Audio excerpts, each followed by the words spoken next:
Hello there, everybody. It's me, Garrett Kidney, the co-host of You've Got to Be Kidding Me on the Voices of Wrestling Podcasting Network. And I am Liam Jones, my full name, and I'm also a part of the Voices of Wrestling Podcasting Network as a co-host for You've Got to Be Kidding Me.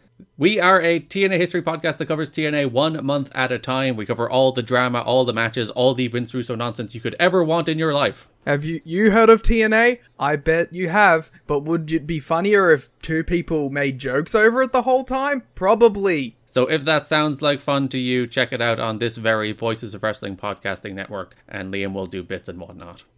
This podcast is a member of the Voices of Wrestling Podcasting Network. Visit voicesofwrestling.com to hear the rest of our great podcasts, as well as show reviews, columns, opinions, and updates across the world of wrestling.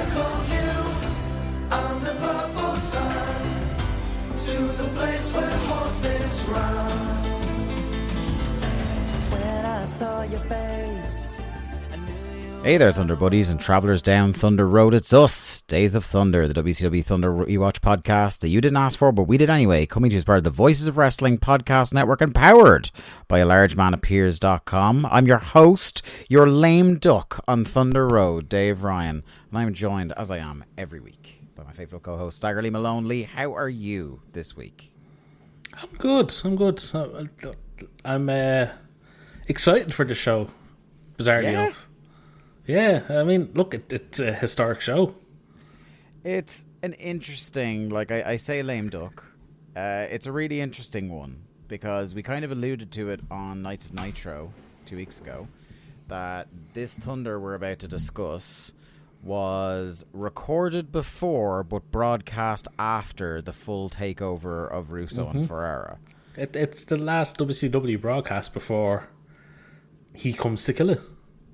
Yeah, it's a real interesting one, and we will delve into all the facets of it. And typical of a lame duck kind of thing, we also watched this show about 3 weeks ago in real time. Because of the fuck up with not realizing that Nitro was next. And it seems like we've done 100 podcasts since. Yes. On that note, check out the latest episode of the Must See Matches podcast with Kieran and Mark. Fantastic podcast, fantastic gentlemen. Had us back on to talk Eddie and Ray from Havoc 97, yeah, the infamous match. We won't be talking about a match that good for a long time over here. I don't know about that. We'll have a couple of good matches, nothing like that. I think the next time we'll have like a furious action-packed match like that might be all the way up to 3 Count and the Young Dragons.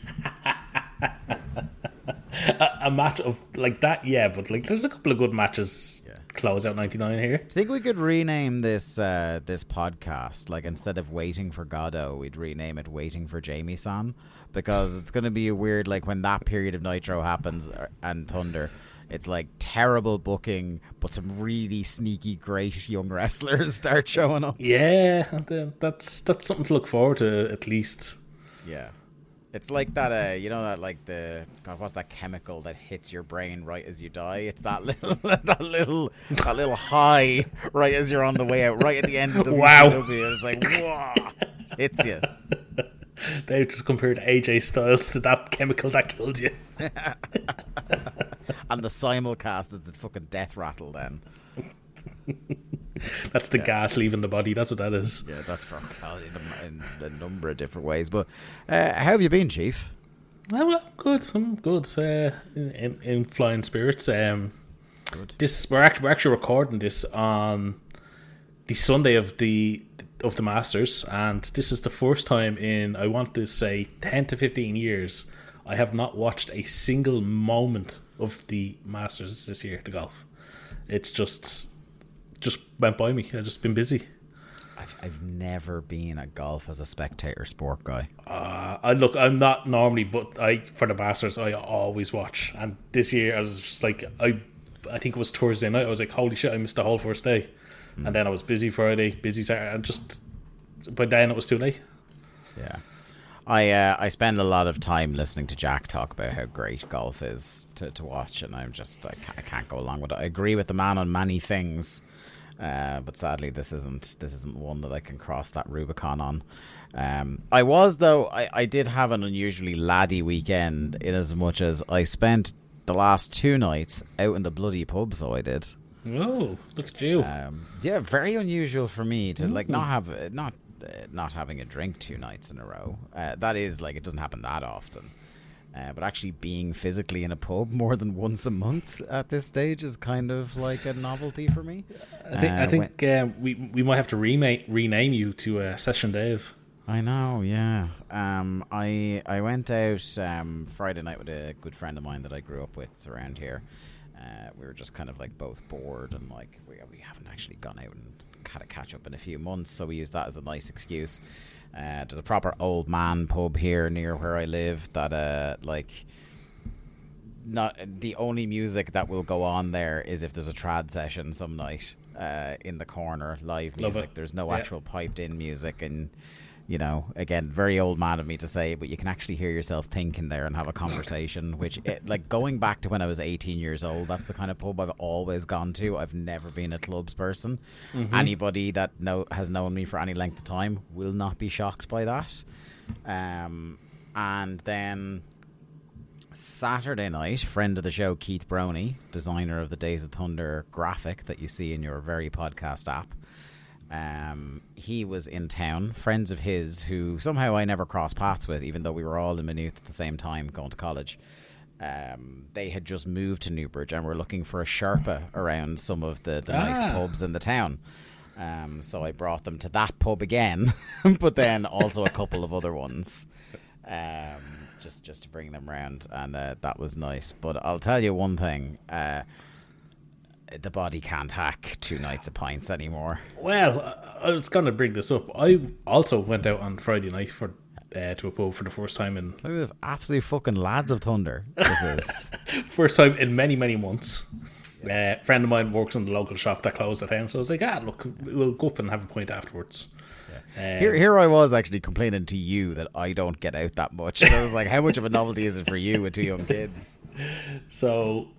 yeah, we went to the pub, and this will tell you how much of a lovely little pub this is. We were sat at the bar with a fire blazing right beside us. Yeah. And they had the telly on in the name of the Father on. And you could actually hear the TV. They killed me, da Giuseppe. Yeah, fucking class movie. So, so we went out, and I tell you, I had 4 drinks, and I swear to God, I think I woke up feeling like I'd been out for a fucking... never mind a night, I think like a week. Yeah. I was just like, I can't do this anymore. Yeah, like I had 2 nights back to back of about 6 pints, and I've gotten to because I don't really drink pints that much anymore, and I think that's what it is. If I'm on the pints, I'll have a couple, and that's it. I'm way more. It's weird because whiskey is a way stronger drink ABV wise, but I can drink whiskey till the cows come home, and even if I'm pissed on the night, I'll wake up absolutely fine the following morning. Not a bother on me. Fucking 12 pints of Guinness in 48 hours. And this morning at 8 o'clock, I had to get up, and we brought our nephew to like a jungle play zone. And my soul nearly left my body several times. I had to, at one point, I was just like, we went into the sensory play area for under 4s. Because that's where he wanted to go have a look, and I was like, can we just stay here? Like, this is doing good for my head and my stomach right now, all this chill vibes. It's crazy to think that we used to actually drink on this show. What's funny, and like I was thinking about, we used to drink on the show, but in terms of in person, like you and I have been friends now for like 8 years, since we started going to shows together, and I still probably think I can count on one hand the amount of times we've gone out and had alcohol together, because usually at the OTT shows, when we go to them, you were driving. I'd be driving 90% of the time, yeah. And I might have a pint at a show, because the Tivoli used to be hotter than the surface of the fucking sun. And yeah, like the couple of times you and I were both in Germany together would have been the only times where we were drinking because neither of us were in charge of transport home. Yeah. We have to remedy that. Even last year at All In was a rarity. Yeah, it was. I'm looking forward to it this year. We're both going for longer, aren't we? We are. You'll be there for a full weekend. I will be there for most of the weekend. Yeah. You actually, it's funny. You extended your trip to go the same amount of time I did last year. Because like, that's a good idea. And then I had to one up you. And I've gone for a day extra either side. Like. So the plan is that we will be in London on Saturday and we will actually see shit. Yeah. Or do things instead That's of the plan, just... we actually would have had time, but the problem was our attention was drawn by several things. Like we hadn't factored in that a lot of our former OTT attendee buddies were in town, and we absolutely had to see them. We had to see them and socialise with them a bit. But we ran out of time there was 2 other categories of people that really wanted to run into us, and it was like all the VOW contributors that were in town that week that we didn't see any of them. We did not see a single one of them. Sorry to, I think particularly Joey we were trying to meet with, wasn't it? And it just didn't happen.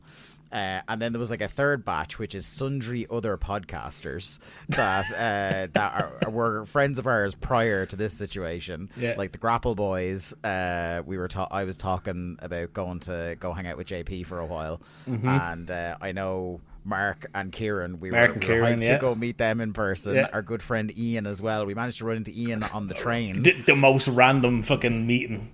Yeah. Because like 3 times that day, he'd asked us where we were, and he literally asked us right after we joined massive queues for things. Yes, that we weren't going to leave. So yeah, it will be good to have a bit more time. We did do a little exploring in London, but it was after our flight got delayed. That was totally different. Yeah, and then it pissed rain. Now, to be fair, we did get a lovely barbecue out of that. Lovely barbecue. I got to get my my Jack White backpack from Third Man Records, which, believe me, Lee, if I haven't gone to Third Man Records again by the time you land in London, you'll be going to Third Man Records again. I know, yeah. That's a mandatory pilgrimage. Come here, I keep telling Connor and I keep winding him up going, listen, I'll be going to M&M World. Have you not gone there yet? I didn't go. We went past it. I'm thinking we should do the thing of like getting up not early Saturday, like, because it's our holidays. Do you know what I mean? Like, early is 10:30, 11 o'clock, and just spending the day until people are around for beverages. Just going seeing some shit in London, like, because I've done some of the London stuff, but you haven't really, have you? No. But we also went past the what's the classic football shirt store? Yes, so I definitely want to get back to that. We did try and get back to that, but then the fucking Victoria line or something closed, and we were like, the Elizabeth shit. Line, the Elizabeth line was closed that day because we ended up having to get a taxi back to our hotel. No, not even that. Remember, we were at Tottenham Court Road tube station and it shut down. Yeah. And we had to figure out a way back to Heathrow. If you're travelling for All In this year, have Google Maps, obviously, for when you're above ground, but there is a couple of London Underground apps that work even when you're disconnected from data. And Lee will tell you, because I was the navigator that weekend, the combination of those 2 apps saved our arses absolutely a bunch of times. Because I was bringing the fucking DA squad around. Constantly getting yellow cards given and then rescinded by Jamesy every time he thought I was leading us astray. Don't be one person that led us astray was London native Jack. I was just going to say, don't be listening to them London natives. Led us to the wrong fucking terminal in Heathrow. The blackguard. Anyway, let's get into 1999, and of course our first stop will be to the Observer. And oh boy, Lee, would you be stunned to learn that the lead story in the Wrestling Observer this week is Monday Nitro? I would not, and I would think that a lot of the lead stories for the remainder of 1999 would be Vince Russo and WCW adjacent for the rest of our time. Well, I'll tell you what. Buckle up. I will skip over points because there is bits where he gets into the weeds on numbers, and I'm not going to do too much of that. But the story of the first Russo era Nitro takes up almost 5 full pages at the top of the Observer this week. So I will read as much of it as I feel is relevant. The new era of WCW television began on 10/18 in Philly with Vince Russo and Ed Ferrara's first Nitro. There was no mistaking the fingerprints. You fucking, I'll tell you what. Even if viewers didn't have that fact drummed into their heads from early in the show. Far more detailed work was done in scripting the show than at any Nitro in recent memory and possibly ever. And it goes to show, sometimes too much work is in fact a bad thing, Lee. That's just me editorializing there. Time will tell, but after the first show, my feeling was that when Nitro was in its heyday with the good undercard wrestling climaxing with the star power matches on top, it was a far better 3-hour show than this was. However, this was better than the majority, but not all, of the recent Nitro shows. And look, here's the thing, Lee. I don't think it was a good Nitro, but I think part of that comes with the I know where everything on that Nitro leads. I think, the one thing that people always say about Vince Russo is he writes a great chapter 1. Mm-hmm. And I think what Nitro needed after this protracted Kevin Nash and Friends booking period was a shot in the arm and a feeling that things are happening on Nitro. Because Nitro was the show you could not miss from 96 to 98. And now it was certainly not that. So I will concede that even though, like, spooky floating pedophile and things like that, not for me, I get that you're front-loading Nitro going, like, there's so much shit. You can't afford to even change a channel because you're going to miss 14 segments. Yeah, there was, like, 30 different new directions, like, made on Nitro itself. And I get why, at the time, people were being like, okay, this is new and fresh, and yeah, we're going to give it time. Yeah. Obviously, with retrospect, we know, like, of the 30 new angles that were started on Nitro, like, maybe 22 of them will be dropped by the following Nitro. It's because, that's Vince Russo's way. But I get how, like, compared to the... I don't want to say it was stale Kevin Nash booking, but safe, I think, is the best way of saying it. The bar, it was safe to bad was the continuum. Yeah. Mm-hmm. Whereas, like, good, bad, or in between, the Russo Nitros are fascinating. Yeah. And it's funny because, like, so Dave next here talks about kind of the culture of where wrestling is at. And it's so funny now when we think of it in a current WWE audience perspective. And something I believe we talked about it on. I said it, yeah. I feel like Russo was, like, when you look at the modern WWE audience, I think they'd love Russo's booking. Yeah, but that idea now that people are, like, one, the entrances and finishers crowd, and two, the kind of, like, it doesn't matter if something makes sense once people feel it's emotionally true. That idea, I think that really speaks to what's going on here. So what he says is that throwing so many angles at people burns out the audience faster than wrestling matches do, which is true. And by late in the show, the crowd reactions were similar to Raw in that the crowd was dead for wrestling. And it's funny because I think Russo's writing is almost a self-fulfilling prophecy when it comes to his vision of wrestling. So this man does not like wrestling. Mm-hmm. And very much like Vince McMahon, who tried to figure out a way to do wrestling without doing wrestling. I think he would write TV and see people not react to wrestling, actual wrestling. And he would misread that as fans not liking wrestling. Where, in fact, it is, as Dave describes here, is because of his writing style and the way he throws 50 segments in a Nitro at you. The crowd are burnt out when it comes to wrestling. And because the pace slows when there's actual wrestling on, they, like, go to sleep. That's their breeder. Rush. Yeah, that's their breeder. Yeah, it's the take a piss of the thing. But the problem is, like, you could say, well, if his writing is consistently good, then that's what you should lean on. But it's consistently bad. So you're burning people out on stuff that's bad and getting worse. And then the stuff that should be the old reliable is where they've been trained to go to sleep. So there's nothing appealing to the program anymore. Like Dave said there, the stuff that would carry the show, which was the great undercard action, that's no longer there now. Yeah. It's interesting because, like, again, our perspective on things that Dave writes here, this show was very entertaining for the first hour and entertaining still for the second hour. By the third hour, even though there was nothing wrong with the show, it was evident that this style of booking doesn't translate well into the 3-hour format. Now, I would disagree heavily with him saying it was very entertaining. I think there was entertainment to be had in those 2 hours, the first 2 of 3, but they were not entertaining hours of television. Like, I would not class the Buff Shoot promo, the Brett Shoot promo, the spooky pedophile, all that stuff. No. I mean, look, and a lot of it was recycled from his WWF run. That's the other thing that, well, I'm sure will be brought up over the next couple of weeks, but a lot of the stuff he brought to Nitro was just recycled WWF storylines. Mm-hmm.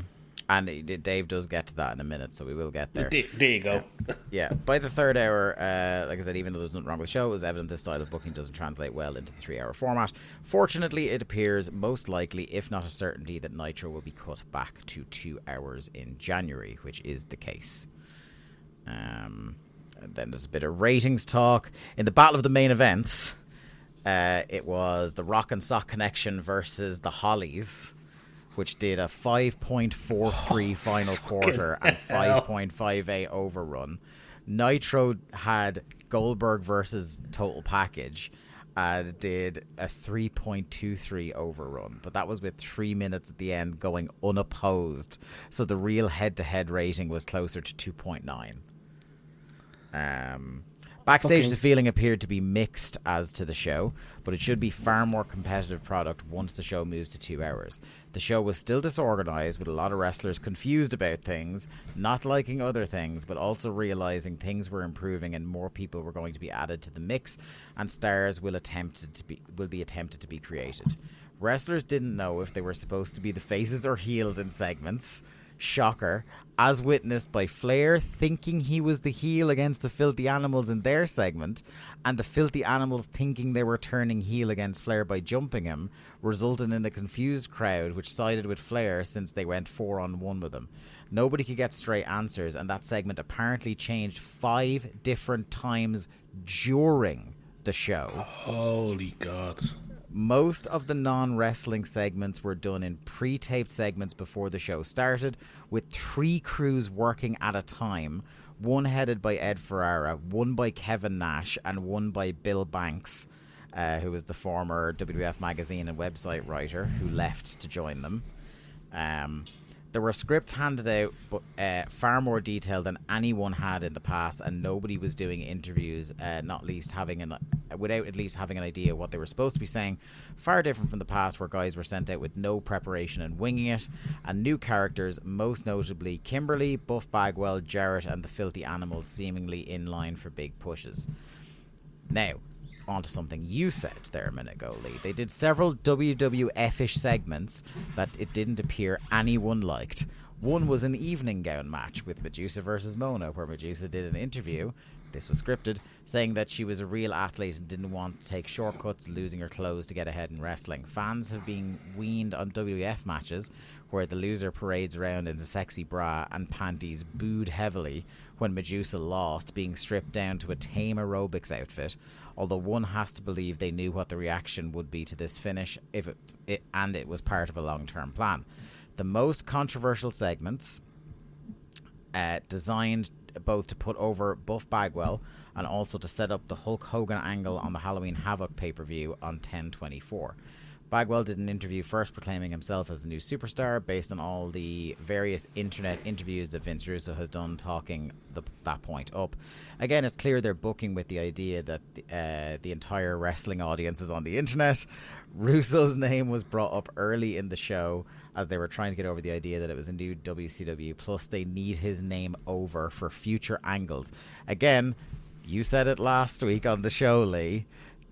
Vince Russo maintained he never wanted to be on the show, in spite of, like he said, being mentioned in segment 1 and Dave already knowing the plan was for him to be an on-screen character from week 1. So, I don't want to do guess the source, but like somebody has to be telling Dave that the plan is for Russo to be on TV at this point. Like literally the first light in. Well, we know Booker and Benoit are Alvarez sources at this time. Flair is definitely speaking to Dave. Flair, Sullivan, who doesn't like he's in the background, but he's very much not in Russo's circle. Yeah. The fact that as Bischoff is being pushed out and Russo is coming in, more information is coming to Dave leads me to believe Flair is a major source at this point. Because obviously with Bischoff, Ric Flair was kept at arm's length from what Bischoff was doing. But also, don't forget, Bischoff talked to Dave fucking religiously. Dave. No matter what he says, he talked to Dave all the time. I mean, and so did Vince. Dave used to go on his show and say, yeah, Eric would talk to me like literally right after Nitro and ask me what I thought of the show. Well, Bischoff was the Observer Live guest, as we documented with the incredible burial of Bix on an old Observer Live. Yeah, he was. They were all talking to him, but nobody ever admitted it. But yeah, there we go. Like literally, after night one, Dave was talking about how they have to get the Vince Russo name over for future angles. Yeah. Bagwell then came out later in the show without his gimmick, wearing an "I'm doing a job" face, wrestling La Parca in a grudge match from Thursday and doing nothing on offense and visibly showing he wasn't allowed to, and making Parker look like an idiot, and then laying down for the pin, getting up and going something to the effect of, "Russo, did I do the job right?" They shot to backstage where the undercard wrestlers watching the monitor were popping, seeing the... Oh, this was cut out. I didn't see this on Nitro. Oh, did you not? Yeah, no, you didn't bring it up. I meant to bring it up to you, but yeah. Did I miss it while I was taking notes? Yeah, you must have. But yeah, there was a backstage shot of like the Nasty Boys with Harlem Heat. Or not the Nasty Boys, fucking Knobs. Yeah. With like a couple of members of Harlem Heat and I think it was a couple of Filthy Animals all in one locker room. So the undercard wrestlers watching the monitor, popping, seeing the bigger star having to lay down for the underused foreigner who gets no respect. At this point, Jarrett ran in and clocked Bagwell with a guitar, with Jarrett saying he's actually the chosen one because he's the closest with the guy who has the stroke. This angle was done in this manner to create the idea that there is a booker who tells people to lose, since the original plan, which may be changed since they book for the internet and this will get out before the match, was something along the lines of Hogan versus Sting, with Hogan doing the same thing, trying to exercise his creative control and refusing to do the job for the match. Somehow Russo, or whomever will play the Vince McMahon role, will get his way at the end and Hogan will leave, only to come back later as an anti-authority babyface a la Steve Austin, or how Russo would have scripted a return of Bret Hart to the WWF had he the chance. Sting's interview building the Hart matchup seemed to be Russo still trying to fight the fight about Montreal, with Sting saying how it's wrestling and in wrestling everyone is screwed and lied to, almost trying to make this as this perversely romantic thing about the business. The plan is also to temporarily finish up Ric Flair on the pay-per-view, a role Flair isn't happy about at all. I wonder who said that to Dave. At press time, they were going to change Flair versus Page to a strap match, which would end in Flair taking such a beating he'll be stretchered out and hospitalized and said to be injured to the extent he'll never wrestle again. The idea Flair was told they would bring him back in a few months in the figurehead president role, fucking running that shit back, presumably as a heel. And then Dave writes, that worked so well the first time, right? And would probably wrestle occasional matches in that role. So Flair's career in WCW is scripted to basically end with him getting rolled and humiliated on Nitro and coming back and getting stretchered out by Page, one of two people in the company, the other being Shane Douglas, that for personal reasons he was against putting over. I'm going to... This is the last bit I'll say about the Nitro, and then I'll skip to WCW bits and bobs. There will be more emphasis on women, particularly those not adverse to taking most of their clothes off. And Tori Wilson has the potential as a marketing goldmine, but I can also see politically where Kimberly may somehow manipulate her way into the Sable spot.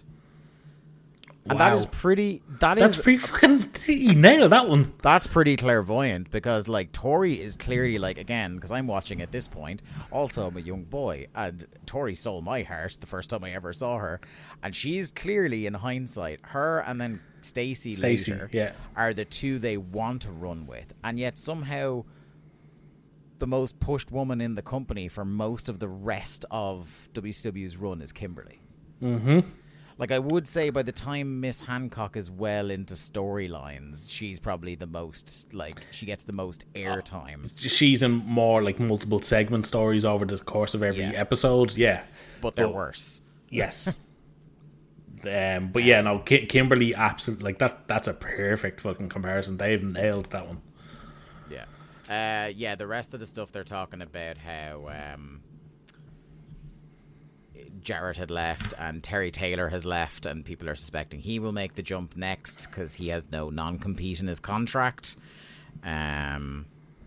Perhaps the biggest sign that things have changed on the surface behind the scenes is a lot of communication that work was needed on the Nitro opener with Hoovy and Evan Courageous. The two were out there for just over 2 minutes when Bret Hart came out to do an interview. Neither Guerrero nor Courageous nor the referee were told ahead of time that Hart was coming, which is why they seemed so confused as to what to do, not knowing if they were there to sell for him, except that he never attacked them, or if they should attack him, which they didn't, so they just stood there. So, yeah. It's just a real fun company. A lot of people with high morale, and that's before we even get into the little bits and bobs here, where there may well be something else that chides at people. I'm not going to read the first little news brief because it tips some things about the pay-per-view, and obviously this is the go-home show, and you need to do some predictions here. Forgot about that. Yeah. Fans in the building were said to be totally confused during the Bagwell match with LaParca. Shane Douglas should be groomed for a spot as colour commentator, reckons Dave. The Flair career-ending injury apparently nixes the previous planned... Oh, so Flair versus Benoit was due to be Flair's next feud under the old committee. That would have made sense. Yeah. The plan to keep the Revolution together may be changed. There were plans to break Malenko away and feud with Saturn, and who knows about plans because they were lame duck ideas, but now it appears they want to break Benoit from the group so they can push him as a top singles guy. There is already becoming some resentment in the company, not necessarily directed at Russo and Ferrero, but at the upper management. The word from above is that they are getting everything they request when it comes to decision making and even production improvements. Others that were in charge are complaining, Kevin Nash, that Manny and Power wanted similar to even the exact same changes and management wouldn't listen. So this smacks like Kevin's talking. This smacks like, all this shit they're doing, I wanted to do it too, but Turner wouldn't let me. Yeah, that's exactly what it comes across as. I was there before they were. The only type of person that would leak that story is somebody who was just on a booking committee and looks like dog shit now because somebody took over. So you have... Like, Eric has been gone for a while, so I'd be surprised if it was him. Yeah. But this stinks of Nash. Yeah, it stinks either talking to him or talking to someone who's talking to him. Yeah, it stinks of Nash saying, I was in the WWF before they were, and I had all the same ideas, and just Turner wouldn't go with them. There is talk that from this point forward, all WCW contracts will be structured like WWF deals with downside guarantees and incentives built in. There are some changes to the road schedule for Thunder that will now begin in December, and the show's air date is going to be moved to Wednesday to avoid competition with SmackDown, which has destroyed its ratings. The public statement is that the show is being moved to enable them to air more Atlanta Braves games, but that is not the case. Flair is pushing to turn back heel. He's very unhappy about the direction of his character again, so there's talk of him retiring as in-ring performer. We talked about that. Ian Hodgkinson, Vampiro, was given word before Thunder that they were going to exercise their 90-day option on him to drop the 4-year, $350,000 deal that Bischoff signed him with just before he was let go, and that he's not going to be pushed anymore. This is wild because this changes very quickly again because he's one of the most prominent acts on TV within a few months again. He got a 4-year, $350K deal from Bischoff. Yeah. Holy shit. This change would become effective on 12/7. Hodgkinson did approach Terry Taylor in WWF. But at this point, WWF wasn't even seriously considering him until they see a written WCW release, which he was hoping to get on 10/19. So the night after Nitro. Or the night after this show. Before Nitro, 4 days later, Vince Russo told him they wanted to push him and that he had a no say-so when it came to contracts. Dylan then offered him $175,000 per year plus first class travel, which is still extortionate. He indicated that he was most likely leaving. Later, he was told he'd have a 15-minute television match with the Disco Inferno that he would lose. When he got to the ring after the first kick, the referee told the guys to go home immediately. No.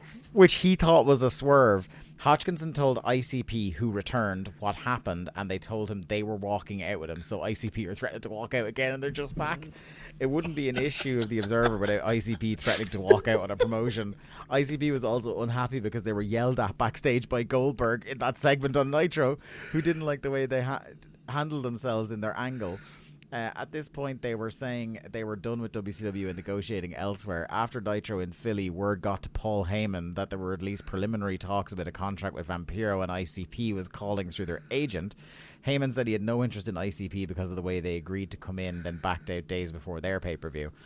Although WCW would have to release Vampiro first. On 10/19, WCW upped its offer to Vampiro to $200,000 and promised him a push, saying that Russo said he wanted him badly, but agreed if he wanted to, they'd give him the release to work ECW on 10/20. And at press time, he was wavering between ECW and WCW. Nothing is definite at the time of writing, but if Vampiro got his WCW release immediately as opposed to waiting until his deal expires on 12/7, he could come to terms with ECW. He would start on 10/23, which does not happen. Do you want to know how much money James Fullington, a.k.a. Hack, was on? I do. Go on, give me the number. Do you want to guess? Well, I mean, Vampiro was getting $350. 320. Now, think about how little they use this guy. 320.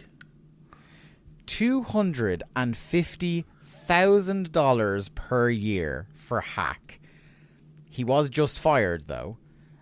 Although, again, the belief is they'd be willing to keep him on a €500 per date deal. The complete list as of now who were dropped from their contract and kind of they're floating these potential deals in front of them are Johnny Attitude, Mike Enos, R.I.P., Arturo Flores, who was the LWO bodyguard, Brett Hamner, Big Dick Hurts, you might know him as, Barry Horowitz, Hardbody Harrison, Scott Norton, Scott Vick, Sick Boy, Barry Darso, Chad Fortune, Hack, Marcus Johnson, who's the NWO ref, Robert Smedley, Bobby Blaze, and Eric Watts. And this is nowhere near the end, according to Dave. The bloodletting has just begun. Yes, it has. And then there's a lot of stuff about dates and stuff like that, and some Jim Cornette. Oh, do you want to hear what Jim Cornette had to say on Mike Mooneyham's radio show about Vince Russo? Sure. And then we'll move on. This will be the last thing. Oh, apart from Randy Savage just filmed an episode of Walker, Texas Ranger. But yeah, this is the last thing then. Jim Cornette's comments on Vince Russo's departure. He has no respect for the wrestling business or anybody in it, and that's going to be more obvious there where they won't have anyone to control him. I think the Ultimate Warrior deserved the money he made more than Russo. I have always in the past thought the Ultimate Warrior was the epitome of a guy making money with no talent. Sable deserved her money more than Russo. At least she didn't try to make the entire business a joke. Just her part of it, because of her lack of talent. He is a great self-promoter who has made all the internet people believe he is a genius responsible for the WWF turnaround. He went crazy with all the pressure, and decided to stab in the back the guy who brought him into the business, Vince McMahon, and take a big money deal, which I'm sure they offered because they're grasping at straws. He'll be out of the business in 2 years because without WWF behind him, he'll fall flat on his face. They'll pay him until the end of his contract and he'll be done. He burned the bridge behind him and he won't be back.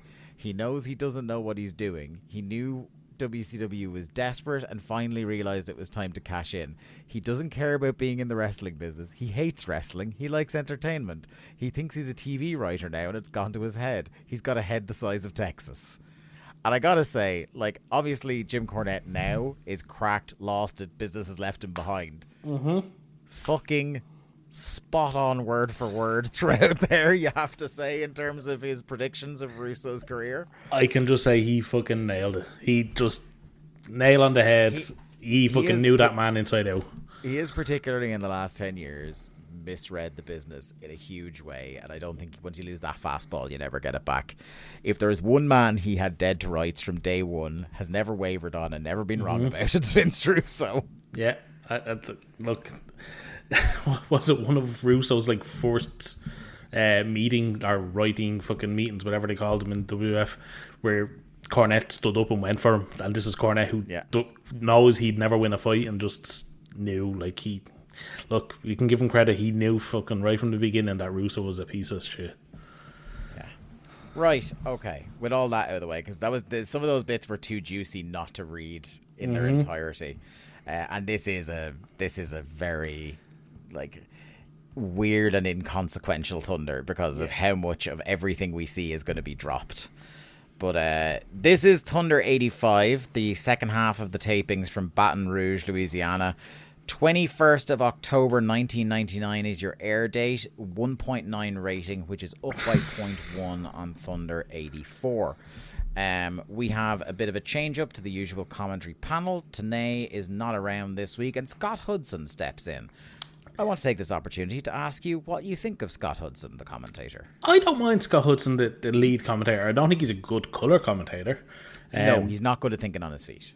But I don't mind him as a lead commentator, a play-by-play guy. I was going to ask, do you think this was a Russo call?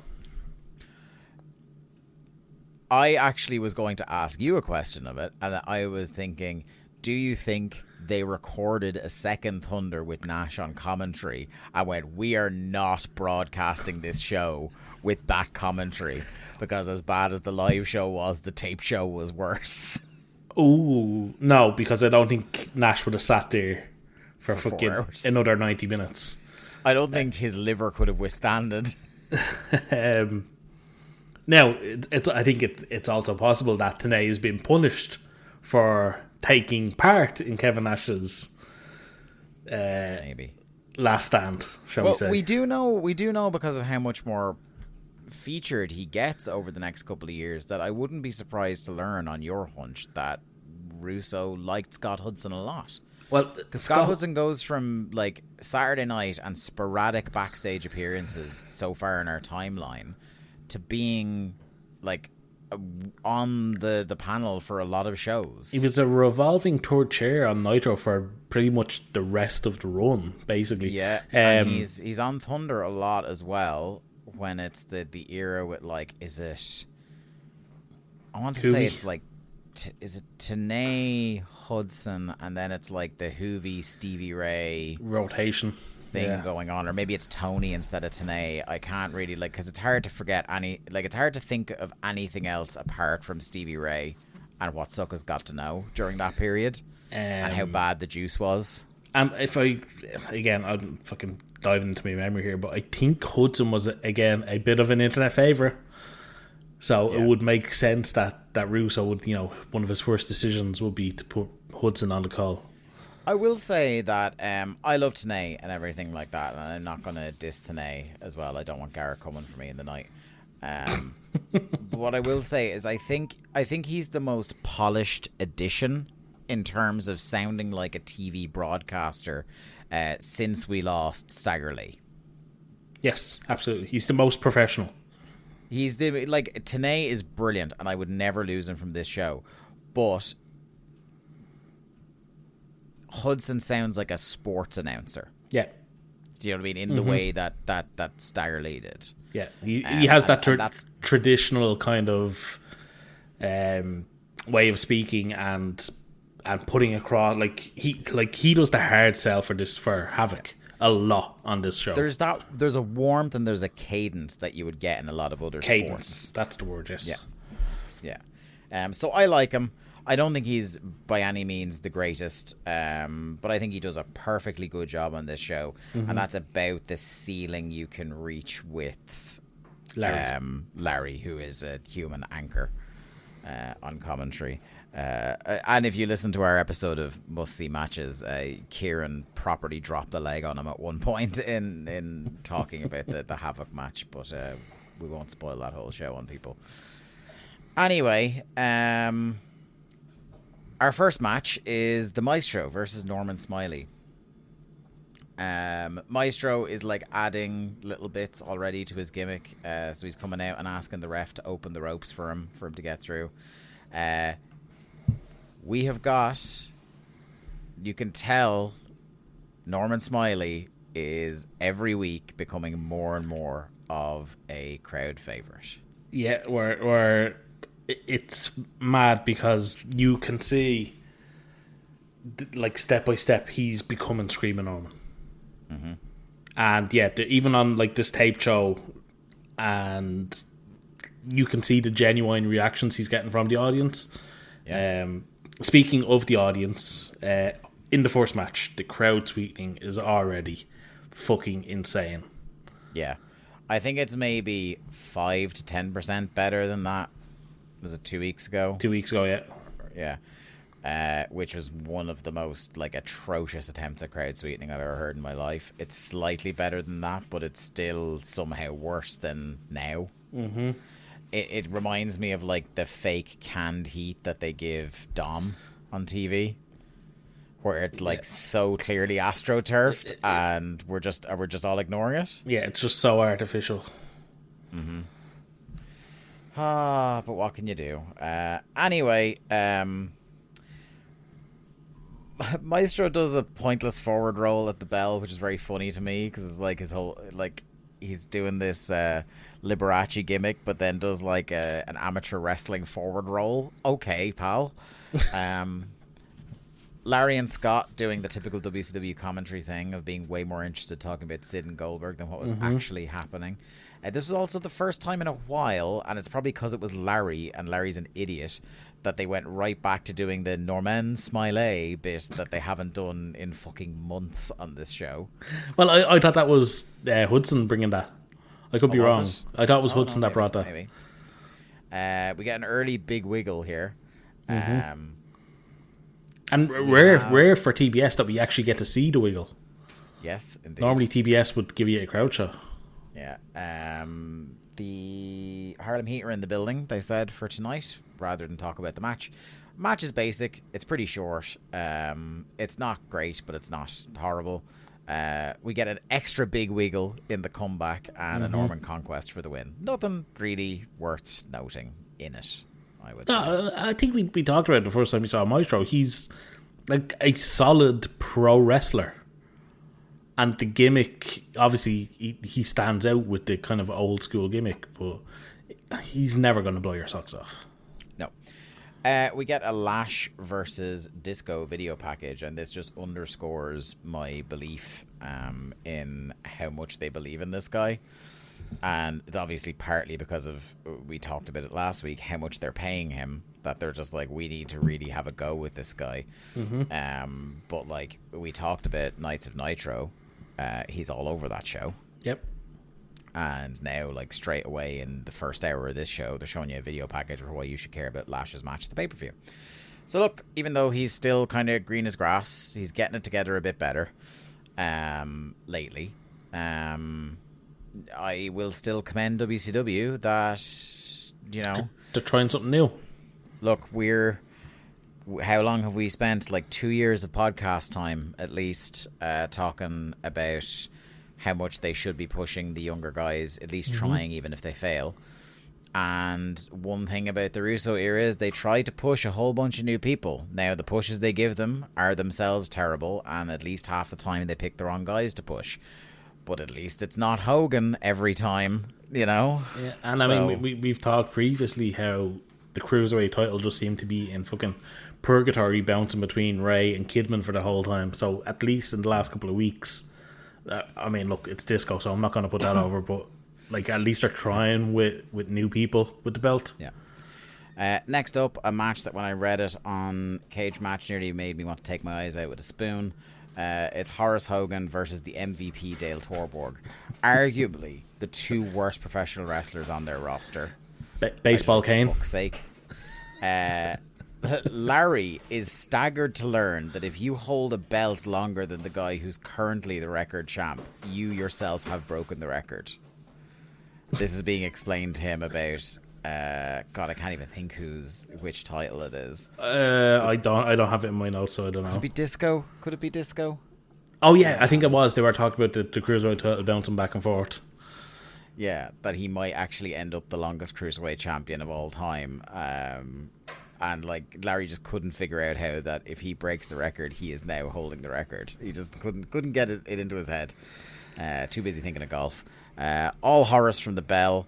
They somehow, oh my god, I've never seen this spot mistimed this badly before. You know the one where you whip a guy towards the ropes, follow him up, and clothesline him over the ropes. Mm-hmm. They somehow missed each other by nearly a full second on this spot, and it was horrendous, which it can only be topped by MVP, the MVP Dale Porborg, hitting the single worst hip toss I've ever seen in professional wrestling. Bear in mind, I've seen the one that I believe it was Ken Kennedy threw on John Cena that was so bad it put him out for like 6 months. Tore his pec off the bone, and even that looked better than this. There was also, I think, I'm sure you'll get to it in your notes, there was also like a sunset flip attempt from the MVP in this match, and it was horrendous as well. I just don't think he's a good wrestler, Dave. Can I get you to guess? You might know this. What Horace Hogan's main contribution to the sport of professional wrestling is? In terms of, like, not ironic, like the biggest positive thing he had to contribute to the history of professional wrestling. Is it the H-bomb? No. So who is Horace Hogan related to? That'd be the Hulkster. Who else is he related to? It would be one Michael Awesome. So Mike Awesome got into the business because Horace Hogan persuaded him to go to wrestling school. Ah, okay. I didn't realise that part of it. But yeah, no, now on one side of his family is Hogan and the other side is Awesome. Which, you know, typically goes when you were related to... Like, how? How do you get one of the best big man wrestlers of his generation and the other is Hogan, biggest charismatic star in the history of the business? That's your DNA, is those two sides coming towards you, and what you end up with is someone as bad as Horace Hogan. Like, it's phenomenal. It's unusual to think about, isn't it? Yeah. So, like, Hogan, like, Big Terry's his uncle, and Mike Awesome's his cousin, isn't it? His first cousin. On the other side, just fucking ridiculous. It's like that thing, you know, when everybody has that age when they find out that, like, Francis Ford Coppola, Nicolas Cage, and Jason Schwartzman are all related. Oh, I didn't know that. Yeah. Okay. Francis Ford Coppola is Nick Cage's uncle. Oh, which is mental. Yeah. Which, if Nick Cage was 15 years older, we could have got Nick Cage in Godfather Part 3. Might have made that Godfather Part 3 a bit better if they'd replaced Sofia Coppola with Nick Cage. That definitely would be something. But Nick Cage is still playing the daughter. Book it. That was just the interesting Horace Hogan fact of the week that I found out while I was doing it. There can't be many more of them in your locker. No, it's a thin Wikipedia page, let me tell you. Outside, MVP takes a whip into the steps with his whole ass shoulder. There has to be better ways to take that. Horace tried the leverage pin. Slick Johnson breaks it. MVP nearly rolls him up with, I think, maybe that aforementioned horrendous sunset flip. Back elbow from Horace. MVP, oh my god. MVP takes a suplex from Horace and somehow nearly over-rotates on the suplex and breaks his legs. Yeah. This is how bad these two are. They cannot do a vertical suplex. And even, I don't know if you've seen the trailer, but Godzilla and King Kong can do a vertical suplex spot off a pyramid. So I have off a pyramid. Yeah, it's Godzilla pins him up against one of the pyramids and then pops off a vertical suplex. Why are they in Egypt? I don't know. I haven't seen the movie yet, but I want it. It looks dumb as shit. King Kong's also got a power glove of some sort, and I don't know, and no one spoil it on me till I've seen it, but if that man hits a Superman punch, I will fucking lose my reason. in the cinema. And if he doesn't, I'll be writing a letter of complaint. Is he gonna do a fucking snap and all fucking lizards full die? Infinity Gauntlet. Any of these things would be better than what they probably do in the This sounds like the dumbest crossover I've ever heard of. That's in what my I life. want. If your movie's gonna be bad, make it dumb bad. Make it dumb bad, please. Anyway, MVP overjumps and crossbodies Horace in the face. I've never seen. I think there should be more crossbodies to the face, to be honest. Horace wins with an awful Samoan drop, but I will say the Samoan drop isn't his fault if you watch it. It's MVP. Scott reckons the championship committee will take notice of this. They had better fucking not. That's all I'm gonna say. I don't think, does Horace Hogan end up with any title by the end of this? Probably the hardcore title at some point. I feel hardcore title, or maybe I've suppressed a brief US or TV title run. He does not get the US title. Get out of here.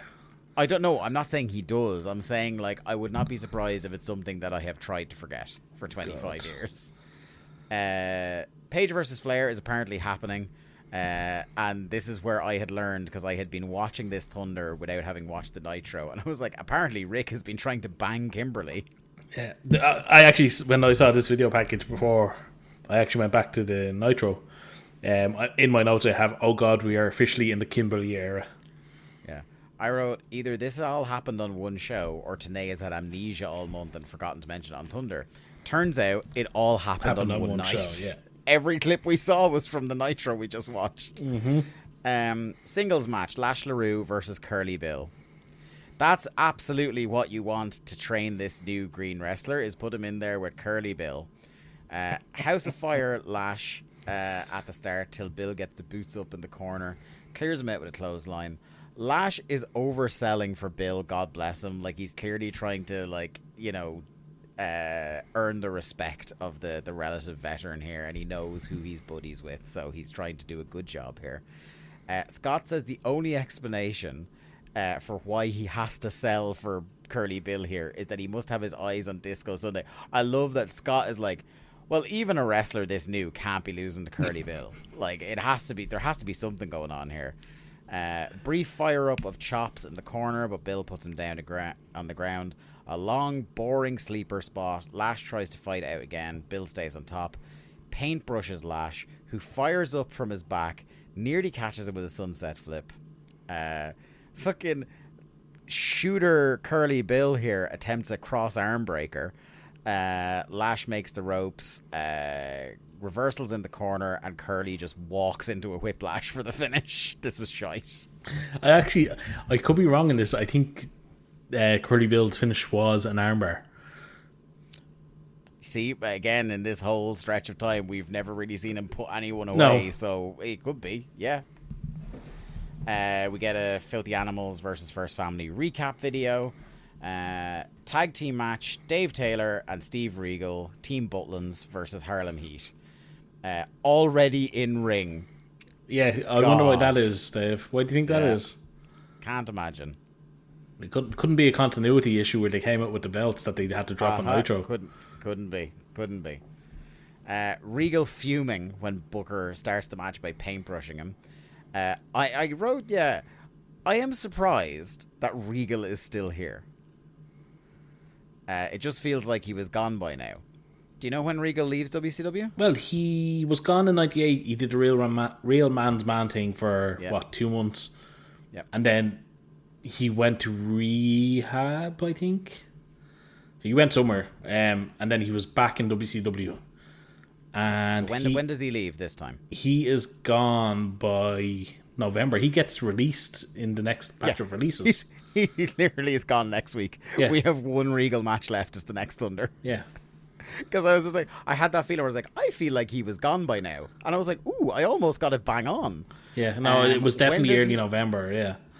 So he's not actually released, right? He doesn't actually finish with WCW properly until January. So he's released from contract, but does house shows on the per date deals they're offering people. Okay. So he doesn't actually finish wrestling for WCW until January. When do you think he started? Because this blew my mind now in terms of when I think things happened back then. When do you think he debuts in the WWF? So we know he can debut from any time in January 2000 when he finishes with them. He comes in... The people on the 500 deals are not under contract, so there's no non-competes. He's not around for WrestleMania 2000. He's not around for SummerSlam 2000, I don't think. I would say September 2000. You fucking nailed it. September 2000. Yeah. That's when he starts, yeah. I just had a fit. Like, there's just... It's hard for me to remember him showing up in 2000. So there's like I can't nail down when he showed up. Because even though I can't remember him wrestling at all in that early period, I'm like, well, he must have been there. He must have been, yeah. Because But then I was thinking, like, he comes in and he does the etiquette lessons. That was his gimmick. Yeah. And then quickly they realise, no, we've got something else here with him, and he does the commissioner gimmick. Yeah, well, he's still doing the... So he's not commissioner... When does he become... He becomes commissioner during the invasion, doesn't he? No, he's commissioner before that. Oh, because Foley becomes commissioner after him then? Because Foley quits in February, I want to say. Well, Foley quits on the Nitro the Raw after the winner take all match.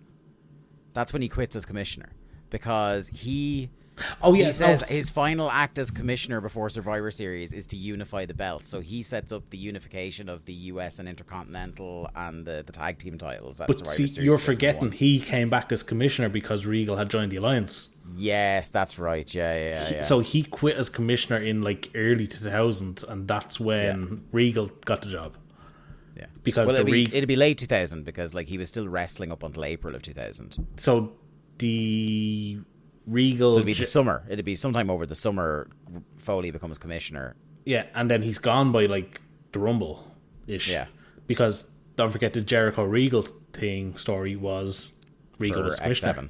Yeah, Regal was commissioner. Yeah, because he was going into his office pissing in his teapot. Yeah, so I think it was like December 2000. It was like early on when he became a commissioner.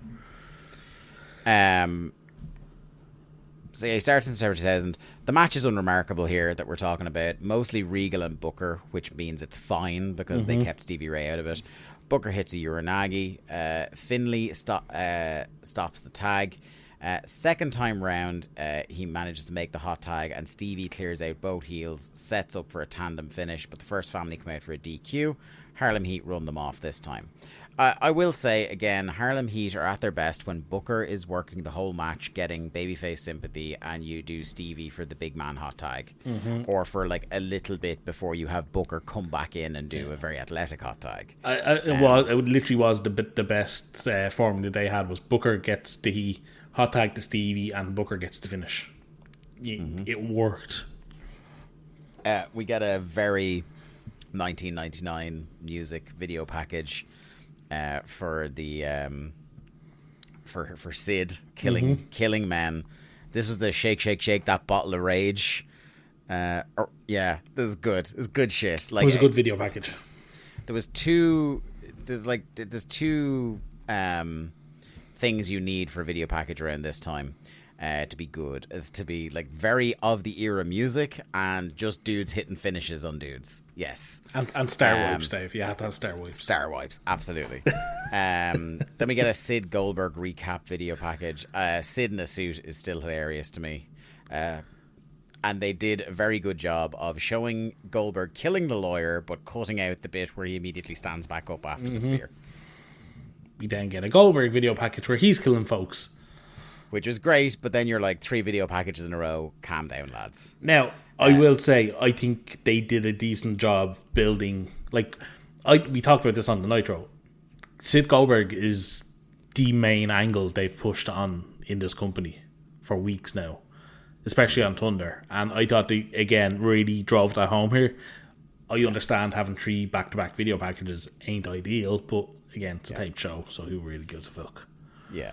Well, if you like 3 video packages in a row, may I introduce you to a 4th, because they do a Brad Armstrong World Police recap. They absolutely do.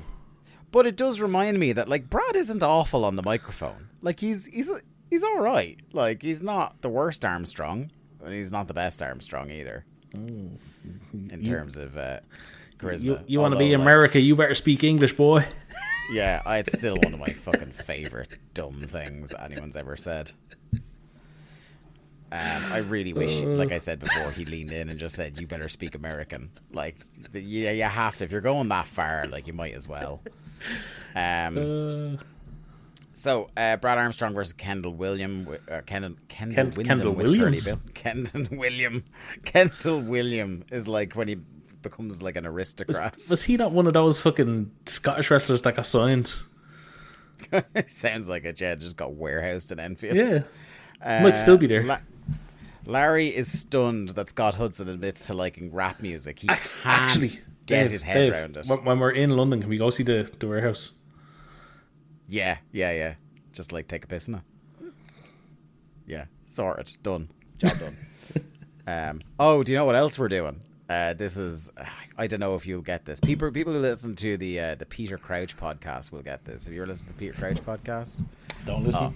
Firstly, you'd love it. I should. But, I know everyone keeps telling me I should, but yeah. We're going to go to the Samrat, which is the Indian restaurant he grew up beside that he like puts over huge on the podcast, and ended up doing a live podcast from the Samrat. Me and Jack are going to the Samrat for dinner when I'm over. Can't wait. Okay. So, by the numbers, mostly a Brad Armstrong kind of showcase. It's weird that, and kind of sucks considering what happened to them recently, that Curly Bill has taken the Lodi sign gimmick while he's not on TV. He wins off a power slam, Brad Armstrong. Curly comes up to distract. Kendall, low blow. Tries to hit him with a boot. Ducks, ref bump. He nearly wins off power slam. Curly tries the boot, bonks Kendall. Brad with the boot, floors Curly, Russian leg sweep on Kendall for the win. Just so not memorable at all. Then we get a match that I let you know about, that Dave rated very highly. And this was a tag team match with Kaz Hayashi and your boy Blitzkrieg versus Hoovy and Silver King. Now, apart from Larry starting this match off by being casually racist about Silver King drinking jalapenos, I don't think there was anything casual about his racism, Dave. No. I really enjoyed this match, but it is a Blitzkrieg match, which means I hand the office don't you fucking over dare. to Lee. I have. Listen, you brought it up. We watched this show so long ago. Yeah. Now, one thing I want to bring up to you is that you did not enjoy this match nearly as much as I did, and I didn't enjoy it as much as Dave did. No, I thought this match was fine. When you told me Dave gave this, what was it? 4.25 stars. Insane. Fucking absolutely insane. This is a nice little TV match. Now, the thing is, I skipped over it in The Observer, but you should know where Dave's ratings are at this point, is that he gave the main event of No Mercy a similar rating. It was either 4 or 4.25, and said it was the best WWF match of the year. What was that? No was Mercy? Triple H and Stone Cold, no holds barred. I don't remember that one at all. I remember it being good. I don't remember it being like fucking absolute fire. I don't remember like No best Mercy. match of What the the year. fuck? No Mercy. Yeah. So this is the match that this is the show that will I read you the No Mercy card? Yeah, because it might jog my memory. Okay, well I know you're definitely going to remember the opener. Godfather versus Midian with Viscera. Oh yeah, definitely remember that. The Fabulous Moolah wins the WWF Women's Championship from Ivory. Okay. The Hollies versus the New Age Outlaws. China versus Jeff Jarrett in a good housekeeping match for the Intercontinental Championship. Of course, remember that one. The Rock versus Where's My Title Shot, British Bulldog. The New Brood versus Edge and Christian in the ladder match as the Terry Invitational Tournament final. For the managerial services of Terry Runnels and $100,000. Val Venus versus Mankind, third from the top of the show. Jesus Christ, what a waste of Foley. Semi-main event, a 4 corners elimination match, X-Pac, Bradshaw, Farouk and Kane. A fucking collection of humanity in that one. And then Triple H versus Stone Cold, no holds barred match for the WWF Championship. Triple H defeating Stone Cold. Other than the good housekeeping match, nothing. Well, obviously Rock on Where's My Title Shot Davey, and the tit, which wasn't as good as. Wasn't as good, but I remember it happening because it was the first ladder match and first tag team on ladder match. Yeah. But yeah, I don't remember that fucking main event at all. Anyway, Kaz and Blitzkrieg, fun team, nice little pairing. Hoovy and Silver King, I think, are a much better team. Because Silver King is the coolest man that ever lived. Like, I'm saying it at this point. I know we were big into Super Calo and Liz Mark Jr. early on the show, but fucking quaint times they were on the podcast. Is Silver King now your favorite of the luchadors that you've discovered? Him and La Parca are neck and neck, but I always knew everyone knew La Parca. Yeah. Like, Silver King would have been, again, it's this period of time where I've started watching, so Silver King was few and far between by this point in WCW. And so he's the guy of the lucha people they don't care about that I've become endeared by the most, I think. Because I always remember Hoovy, I always remember Psychosis, I always remember Ray, I always remember, the people who are still around prominent in wrestling. And we know you can't tell the difference between the Villanos, so that's why you don't care about them. Fucking, you're always like 10 seconds away from that bit. Like, and despite the fact no one's following you on that bit, you're still fucking beating it to death. I love it. It's great. It tickles you. The thing you don't know, guys, because you don't watch, there's no video version of this podcast, is every time Lee does it, he has to nearly go horizontal on his table because he's laughing at himself so much. Listen, I don't care if I pop anybody else. I'll be popping myself. Between that and your lash bit with me, you just pop yourself left, right, and centre on this show. Yeah, I can't do the lash bit anymore though since you've had the shave. So. Yeah, since I got the buzz. Yeah, since you got the buzz cut, so. It's not fun. Yeah, maybe that's why I wear the hat now most of the time when we record, is I'm growing out my sideburns to absolutely destroy you with a pop on one of these shows. But yeah, I don't have much notes on moves and what happens, but no, it's one of those classic matches where there's 1,000 moves, and the thing about it is, I think maybe we're spoiled now by the super indie era and watching PWG for years that again, we kind of need to remind ourselves that this frequency of spots and this pace of a match is not fucking common in American wrestling in 1999. I think to the point that there is a couple of times, and this is what really, why I couldn't be as high on it as Dave was. I was stunned when you told me Dave was so high on it, is that they do get lost a couple of times here. Blitzkrieg, as much as I love him, he is very much out of place among these other three guys. Because the more I watch him now in real time, the more I think Blitzkrieg would have been twice as successful if he was much more realistic about the ambition he had in his matches, because he tries incredibly high precision required moves, not only on his behalf but on the behalf of his opponent. And he blows a lot of spots, or a lot of his spots look really sloppy as a result.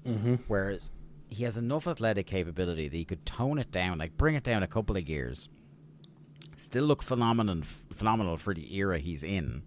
But I guess, again, does he become as influential to the Jack Evanses and people of the world who were just they were seeing somebody in a way that for heavyweight wrestlers, Chris Kanyon was the guy people watched. Yeah. And they were this guy's just inventing moves.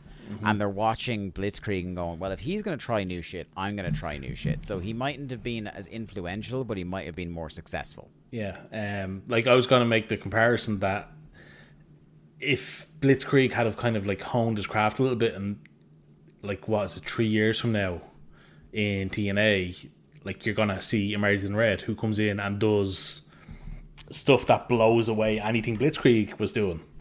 Yeah. and he did it at a much higher speed and much more effectively. But yeah, no, look, I love Blitzkrieg. I'll always love Blitzkrieg, but you're absolutely right. If he kind of had to just slowed it down a little bit and been a bit more consistent, I think he would have lasted. Well, look, he was probably going to get fucking fucked out of WCW anyway at this point, the way things were going. As is often the case with matches I see this man in, Kaz Hayashi is by far the most impressive wrestler. It's so fucking insane, isn't it, that he's so good so young? Yeah. Kaz doing a bit where he reverse suplexes Hoovy over the ropes, does an Asai moonsault as King moonsaults on the other side of the ring was fucking phenomenal. Kaz drop kicks King as he attempts a powerbomb, sending him and Blitzkrieg over the top rope, which looked cool. Kaz turns around into a Hurricane Rana and a Hoovy driver for the win.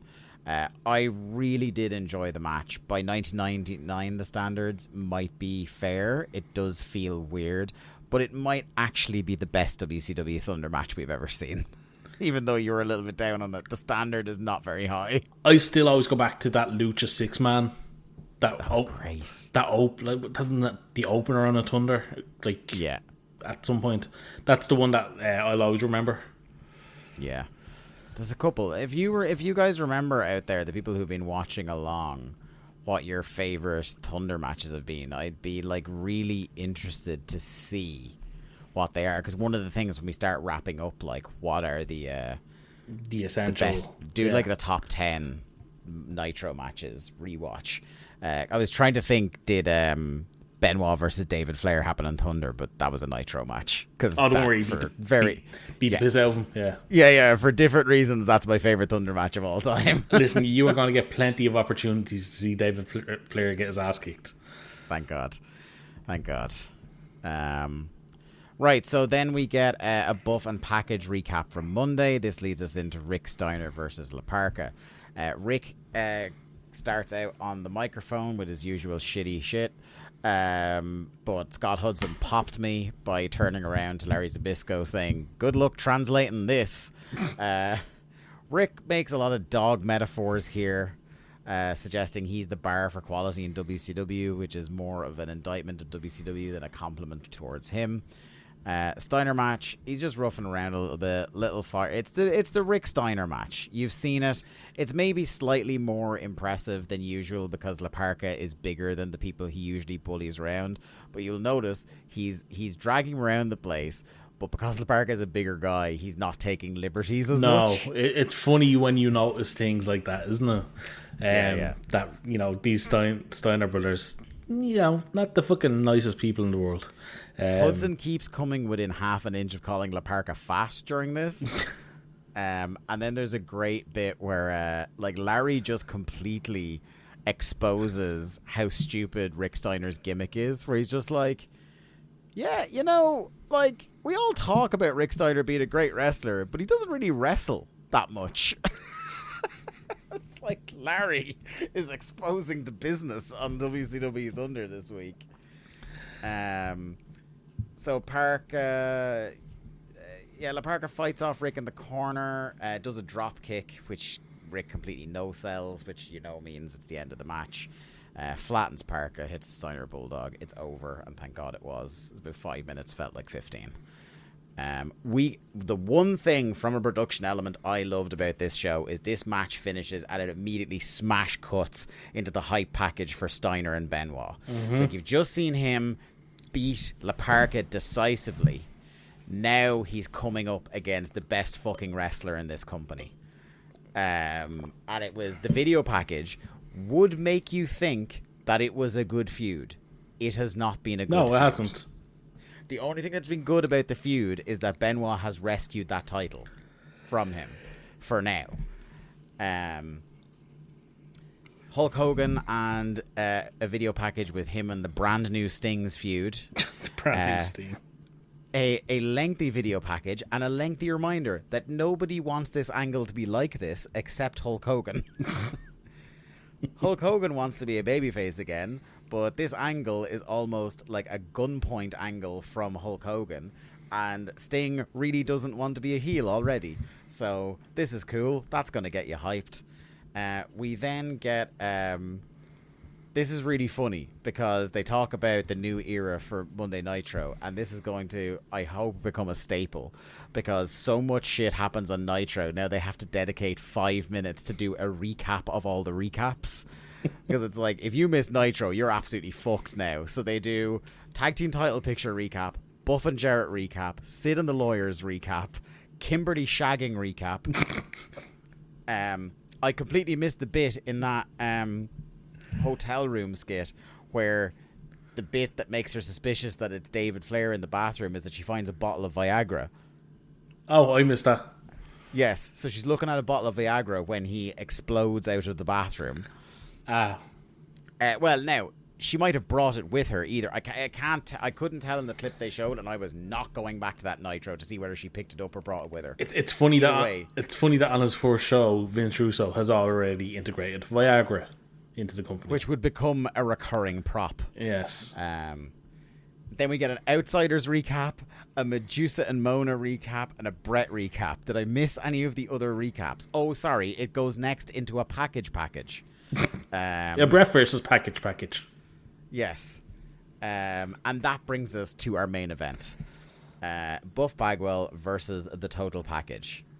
2 notes on Lex's entrance here. Liz ripping off his vest is a great bit.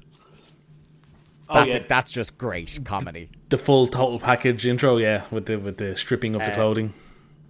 If I'm going to get my tinfoil hat for a second on, one thing that leans into your theory of this new character, he flinched at his own pyro. Yes. Eric Young style. Yeah. But genuinely might have actually flinched at his own pyro. Yeah, 100%. Yeah.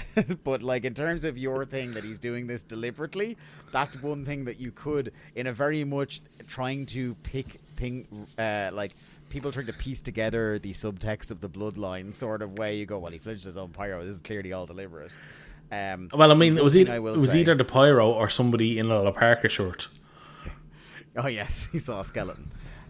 One thing I will say about this, please don't continue this thing, is that Larry refers to the Total Package as Mr. DNA Delight. What? Excuse me, what? Yes. I did not hear that. Yeah. And you're hard pushed to hear Mr. DNA Delight and not immediately come up with about 6 jokes about jizz. So I really hope, because if they keep doing it, I'm going to have to start doing the jokes that were racing through my mind when he called him that. And I don't want to. So I'm going to steady my hand for this one, and then I'm just saying that I have this arsenal of bits lined up if we have to in very mighty bits. Yeah, steadying my hand. See, I'm already. There's such a temptation to make this the new Mike Enos thing. It's on the tip of your tongue. Yeah, you could say so. But I don't want. I was going to do the Tobias Funke. I prematurely shot my wad on somewhat of a dry load, but I'm going to suck it up.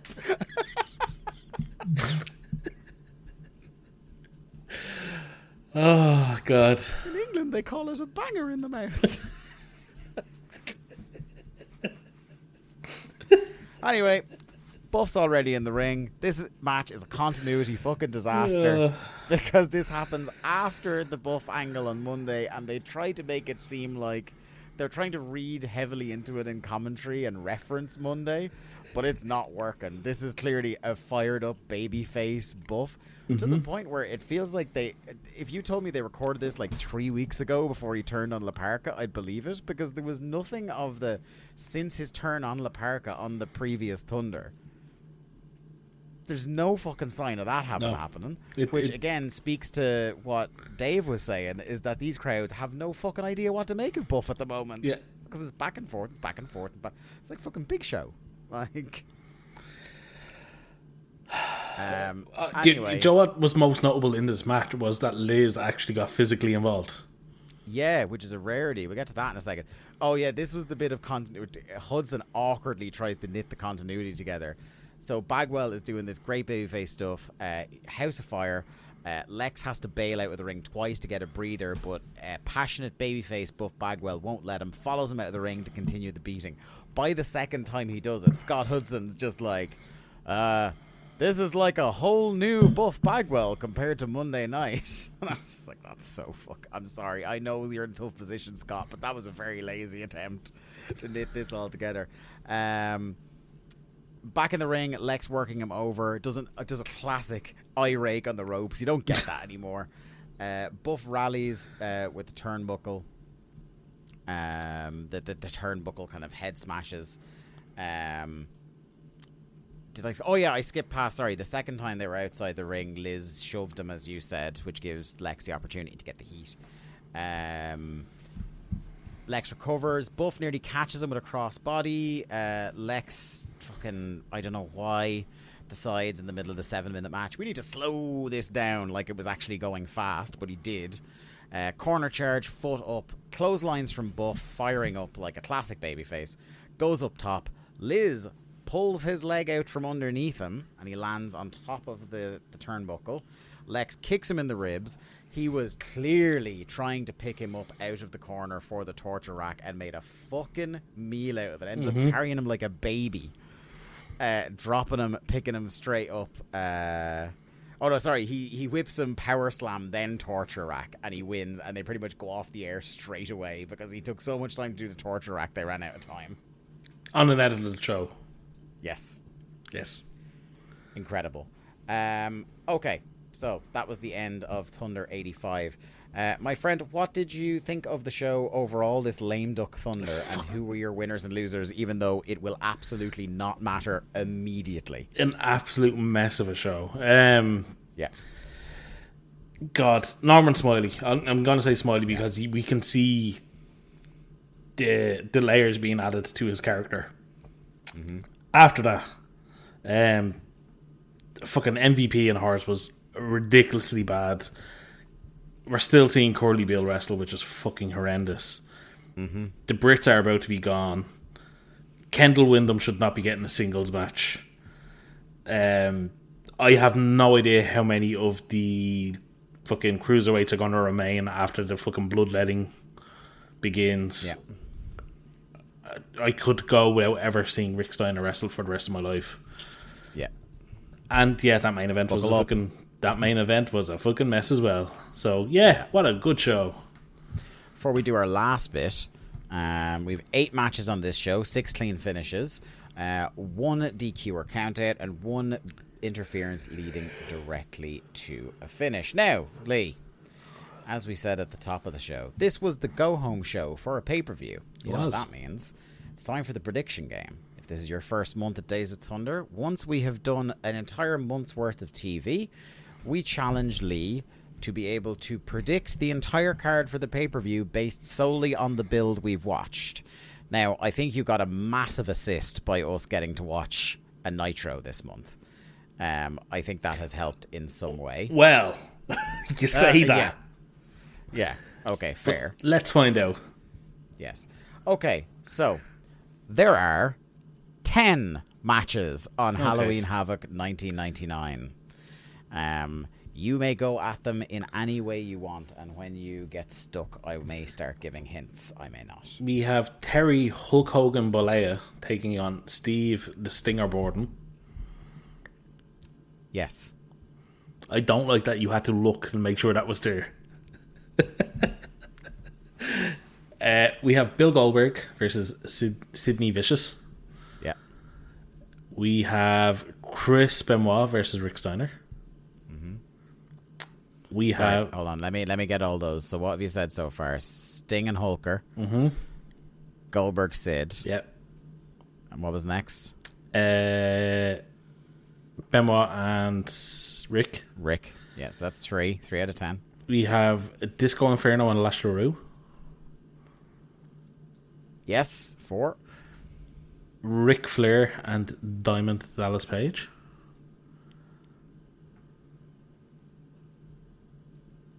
Yes. Lord.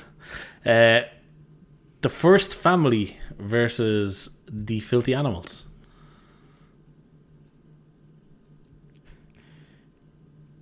Technically, there's 11 matches, but you got 2 of them by saying that.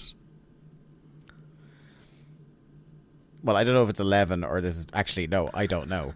So what's written down here? Because I remember something that happens later in this show. I do not remember this. Harlem Heat versus the Filthy Animals versus the First Family. Okay. So all of them are involved. Cool. But the thing that threw me is two things. One, it's a street fight. And two, it's for the vacant World Tag Team Championships. Again, cool. Can't wait. They changed hands on Monday. They They did. were not stripped on Thursdays, which makes me conclude that these were either stripped on Saturday night or this is the second match on the pay-per-view. So they were stripped in the first 10 minutes of the pay-per-view. I'm guessing we'll gotta watch and find out, Dave. Yeah. So you were now missing. Let me just check. 1, 2, 3, 4 matches, I think, by my count. We've got Berlin taking on the American Man, Brad Armstrong. That's one of your 4. We've got... Shit, what else have we got? Is there a US title match? Who's the fucking US champ? There's not. Oh. Because... Brett versus Lex Luger. Yes. Who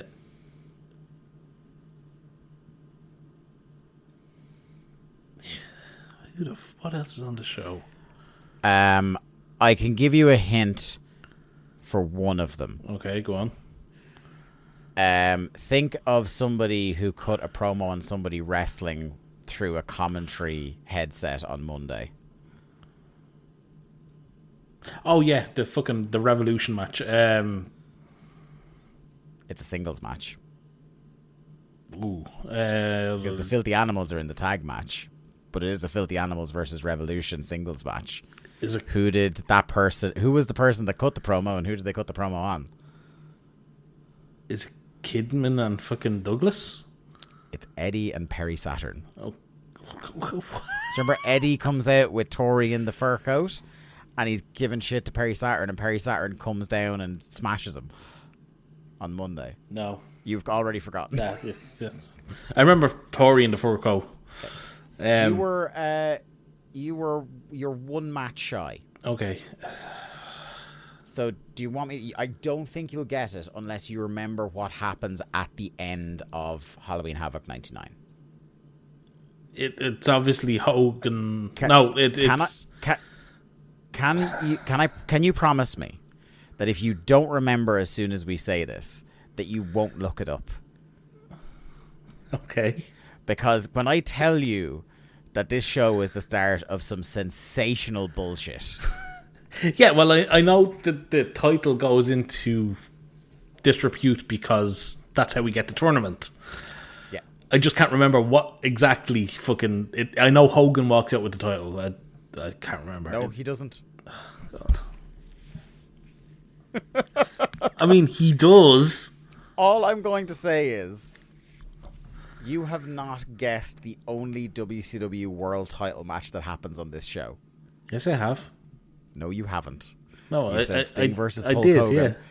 Yeah. Sting versus Hulk Hogan happens fourth from the top. Yeah, I know. This pay-per-view. I knew it wasn't the main event, but... Yes. What is the main event?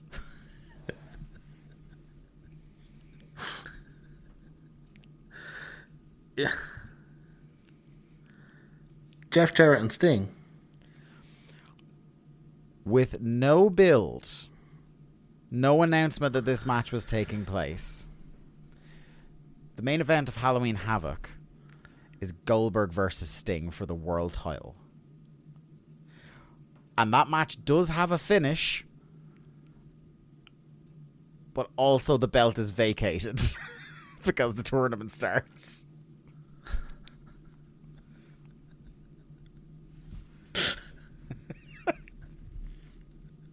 You alright, man? No. No, David, no. I'm going to be honest. Lee, when I said that, his face descended into his hands. You've never seen this pay-per-view before, have you? No. This is why I was giddy for this era, because I am remembering more and more things, and you're remembering less and less. Uh-huh. And I'm so fucking excited. You could have given me That's why I just said I'm not even going to try. 15 guesses, and I would not have picked Sting and Goldberg for the title. These bastards hate money. They hate money. Remember when Sting and Goldberg were like the top two baby faces with Hogan, like all of... You could have done that at Starrcade. 6 weeks ago. Like, Starrcade is 2 months away. Like... Okay. Yeah. Yeah. Okay. Yeah. This is a very interesting month for wrestling because Stone Cold is about to get hit by a car over on the other on the other channel. And somehow he's coming out better than fucking Sting. Yeah. Fucking hell. Right, okay, wow. On that note, get hyped. But before. Yes. Before Halloween Havoc, our next show here on VOW is not Halloween Havoc 99 because something happens this week that needs to be reviewed, and that is the television debut of Beyond the Mat. So yes, like all wrestling podcasts, we are legally required at some point to review Beyond the Mat, and we are doing it because it actually pops up in the timeline and is quite important in that regard. So brace yourself. If you haven't seen it in a while, watch it again. If you have never seen Beyond the Mat somehow, now is your chance. Because we are going to break that shit down on a special free Days of Thunder at the Movies in 2 weeks. So you can look forward to that. In the meantime, we've got loads of shit going up on IrishmanAppears.com. €5 a month gets you 3 premium podcasts minimum per month, so you can look forward to that. It's my turn for solo audio this month. We've just done an At the Movies. We have a TRL and a Drafts and Drafts are next up in the queue, Lee. Also, and we should probably push this a bit more, is that there is a free tier on the Patreon. So you can actually be subscribed and see all the additional content we are putting up. Yeah, so you can see what you're missing. You just won't be able to access it until you bump up to the €5 tier. Mm-hmm. Or if you want to make us watch a show, the €15 tier. Exactly. Anyway, thank you very much for listening to another episode of Days of Thunder. We shall see you again in 2 weeks on the free feed. Next week behind the paywall. Have a nice week. See you soon. Bye-bye. Thanks everyone for listening to another episode of Days of Thunder. Days of Thunder was produced by Lee Malone and edited by me, Dave Ryan. To keep up to date with the show and find all the ways to listen to us, you can follow us on Twitter at WCW ThunderPod or click the Linktree link in our Twitter bio or in the show notes. I am at The Day to Dave on Twitter and Lee is at Malone_713. Days of Thunder is a part of the Voices of Wrestling podcast network. Follow the VOW network anywhere good podcasts are sold for more fine podcasts that you can shake a stick at.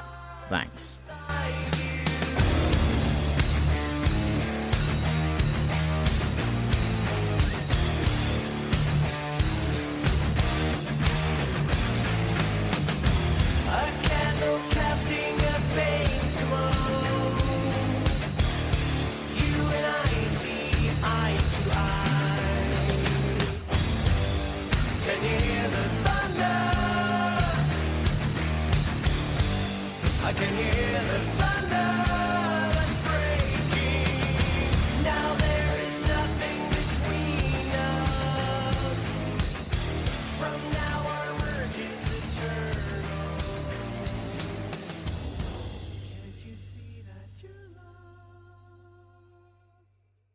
Hello, do you like New Japan Pro Wrestling? Are you a Shin Nihon freak? If so, check out the Super J-Cast with Joel and Damon on the Voices of Wrestling podcast network. And even if you fucking hate New Japan Pro Wrestling, listen to the Super J-Cast anyway. Not just for our great show reviews, analysis, and pastrami sandwiches, but there's also usually some dick jokes somewhere in the obligatory opening 30 minutes of absolute nonsense we chat about every single week.